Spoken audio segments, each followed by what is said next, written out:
difficile sur le plan économique. On a beaucoup parlé de la difficulté des industriels français à s'imposer à l'étranger. Et dans le domaine militaire, la France continue de tirer son épingle du jeu. Dassault vient de vendre 30 Rafales supplémentaires à l'Égypte. Vente sous forme de prêt garanti par l'État français. En clair, Aude-Leroy, si l'Égypte fait défaut, c'est le contribuable qui réglera la note, mais il paraît que c'est une pratique qui est très répandue. Oui, c'est une pratique très courante, notamment dans l'industrie d'armement. Le pays acheteur sollicite un crédit auprès d'un groupe de banques privées.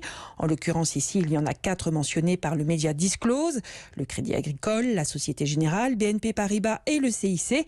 Et derrière, l'État français cautionne ce prêt. Évidemment, ça dépend des pays acheteurs. En tout cas, ce matin, au ministère des Armées, on m'a indiqué que l'Égypte a toujours payé rubis sur l'ongle et qu'il n'y avait donc pas d'inquiétude spécifique.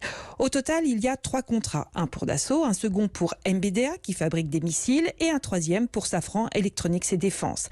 Avec à la clé un total de 7000 emplois en France, à commencer chez Dassault qui va augmenter ses lignes de production, mais aussi dans les 400 PME sous-traitantes françaises. Ces 3 contrats égyptiens représenteraient un montant de près de 4 milliards d'euros. C'est la seconde fois que l'armée égyptienne commande le Rafale. Elle en aura donc 54 et sera la seconde armée au monde à opérer cet avion de combat, évidemment après l'armée française. Aude-Leroy, spécialiste défense nationale.